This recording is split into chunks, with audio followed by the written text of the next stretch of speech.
Welcome back, everyone, to River and Sea, and I suspect that you can guess by the fact that I am back at Nona's cave that I did not see any sign whatsoever of any NPCs for the Mariner after the update, so we are going to head on with the epic story then and put Hytbold aside since there is nothing for our class there. Well, Nona, is everybody gotten ready? Our friends from Birtor have weathered the storm. The worst is behind them, and with my help they will be ready enough to travel. I have spoken with Horn about this, and he agrees that it is best that I bring them to town in Wildermore where they can start anew. What is the name of the settlement on the eastern shore of the lake? Forlaw? That city will find a place for them, if any will. Sad news this, but it is true. Nurzan's path of destruction has caused many houses throughout Wildermore to stand empty. My recovering friends will find a fresh start at Forlaw. Horn and I spoke of other matters as well, Pinesea. Speak to him, and see if you share his mind. Oh? What does Horn have in mind now? Let me guess, going to Forlaw with Nona. I have decided what I must do. Yes, thank you for coming to listen, friend. I have put some thought into what we encountered in Wildermore, and I must confess that it troubles me. The folk here are on the road to recovery, as are the survivors Nona rescued from Bir Tor, but the forces of Saruman attack this land with much greater strength than I expected that they could muster. How much might could Saruman raise to strike at the heart of Rohan if he spared a creature such as Nurzum to deal with Wildermore? Imagine what evils he might unleash upon Edoras. I have decided what I must do. My king commanded me not to cross the Entwash, and I am honor bound to obey him. And yet, I cannot remain silent. I must convince Theoden King to march against Saruman before the wizard's plans bear fruit. If it costs me my honor as a man of Rohan, so be it. I will defy the word of my king if doing so will save even one innocent. I will accept whatever justice the king deems appropriate, but he must be told of what we witnessed in Wildermore. He must be warned, even if it means my life. I have told Nona my decision, and she sees need of it. She will go to Forlaw with the survivors of Bir Tor, and we will meet again once this is through.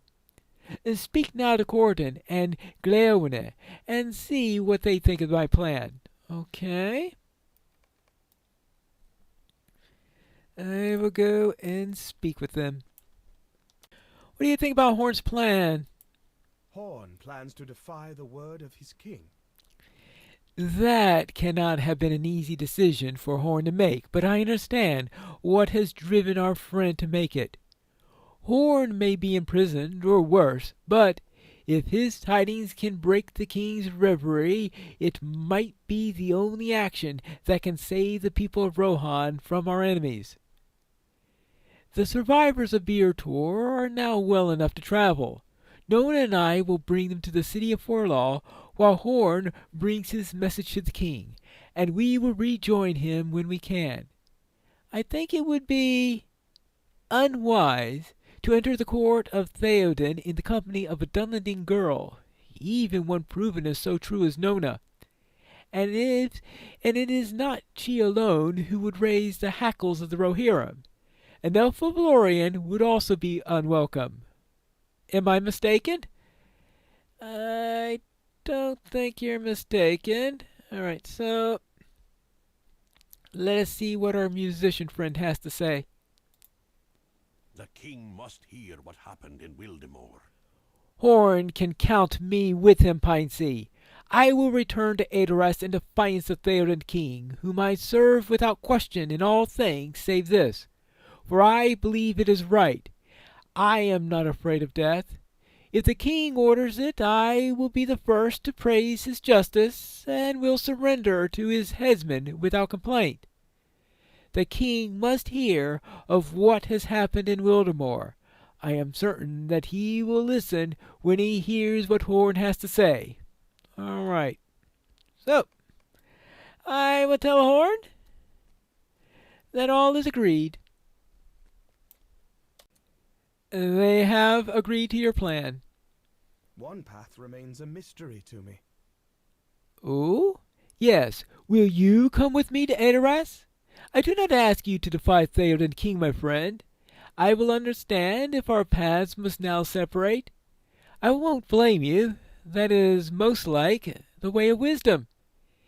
It is with my heart that I make the choice for myself, but I would not presume to make it for you by head or by heart. His voice is casual, but you can tell from his eyes that worry lurks just beneath the surface. With a comforting smile, you tell him that you will accompany him to Adoras for the good of Rohan's people, though it is against the command of their king. Pinesea, you are as great a fool as I. I am overjoyed to say it. It is for the best that Nona and Corden will meet up with us later, though it brings me sadness to be apart from them. 2 men, a hobbit, and an elf, all returning to Adoras against the command of our king, and in the company of a Dunlending girl would be too great of an insult. We defy the king, but still seek to be polite. It's madness, isn't it? The 2 of us and Gleowine should now travel to Hytbold in the Entwade crossing, and tell him that we will not be turned away. Ha ha! Hytbold! Oh, yes, I am sure he'll be happy to see us. Hello there, Hytbold. Yes? Nothing has changed. I have not received word from Adoras that you may pass. Still you defy my charge and that of my king. This cannot be. I cannot allow you across the Entwash.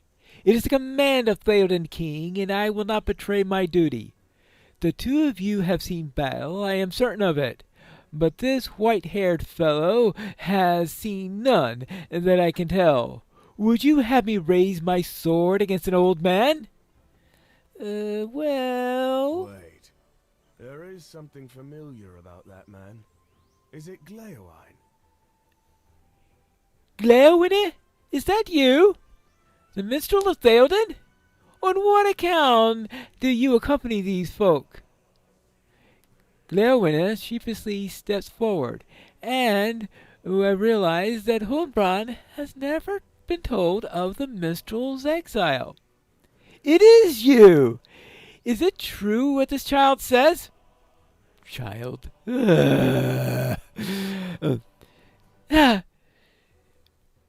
If you will speak for these others, I will allow the 3 of you to pass. I am merely a simple man from the Eastfold, but you are held in confidence of the king, and must know his mind more thoroughly than ever I could hope to do so. For the good of my king, and for the Riddermark, I will allow you to pass. Do not make me regret this choice. I would cast my blade aside before I raise it against such as you. Thankfully. Well, it seems like it's time for us to head forward to Adoras. There is Menesound within Adoras. You ready to go through with this, Horn? We have returned to Adoras, and death is upon my mind. Will Theoden King heed the warning that we bring, or will he answer our words of caution with admonishment and a more final decree than exile? How long has it been since Menesound was raised, and how many kings of Rohan sleep here in death? 10 and 6 mounds for 10 and 6 kings. Will the Evermind blossoms come another round before this war is through, or will no good men remain to build it? Let us continue into the city. Our errand is urgent, and we have little time for my dark musings. Oh, wonderful. Well,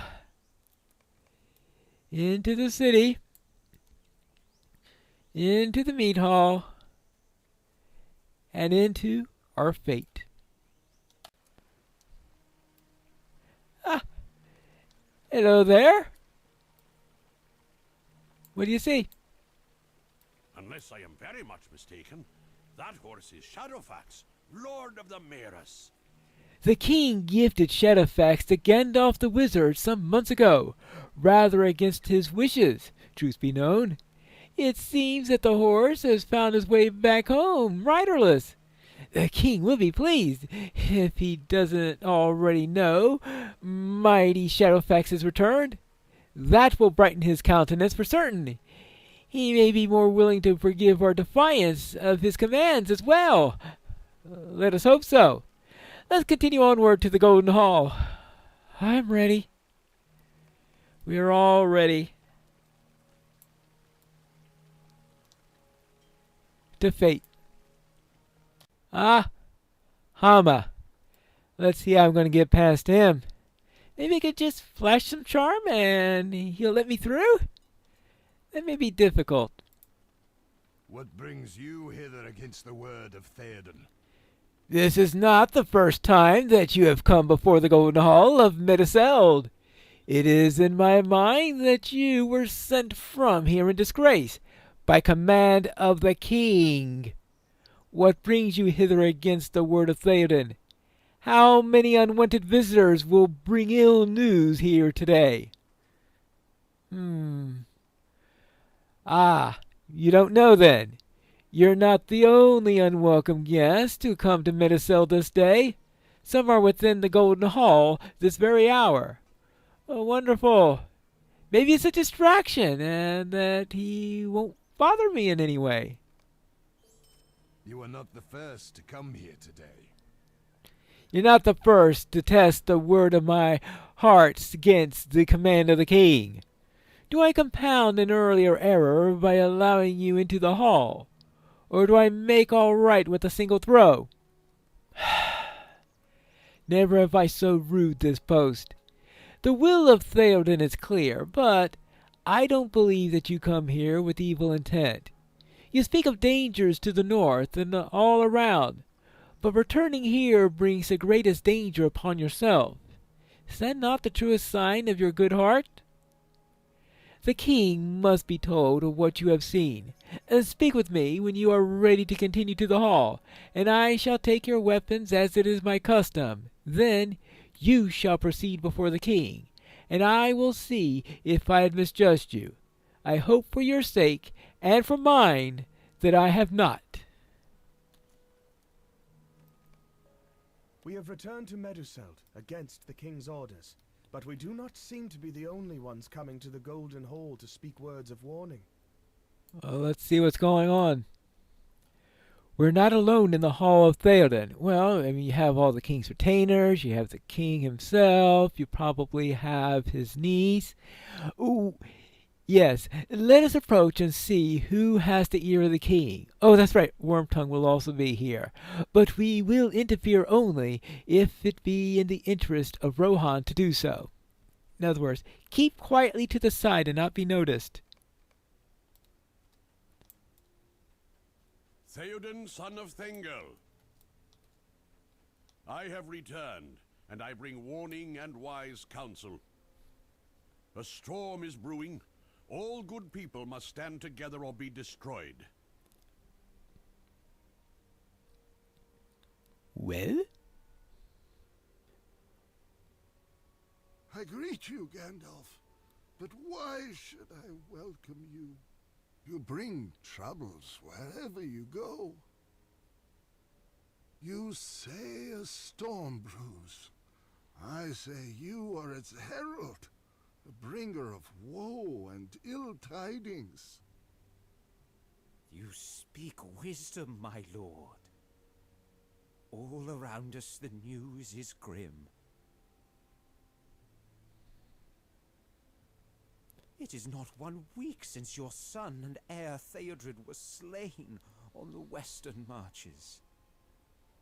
You cannot trust in Eomer. He would empty your city and leave your treasures unguarded. And now Gondor tells us that the Dark Lord stirs once more in the east. It is curious, is it not, that these are the days in which this ragged wanderer returns to us. A worker of evil may come in fell times, Grima, son of Galmod. But there are also those who come when they are most needed, when days are darkest. I did not mourn when Shadowfax came back riderless, Gandalf. The return of the horse was made all the greater by lack of the rider. So it was, my lord. See his rags? Have you ever seen such a beggarly figure? The courtesy of your hall is not as it was, Theoden, son of Thengel. Has your door ward, Hummer, not reported the names of my companions? I see only churls and vagabonds, and you the worst of them all. Be gone with you, and leave my lord to those who do not wish him ill. You know not of what you speak, Grima Wormtongue. Uh-oh. Ta-da! Uncle!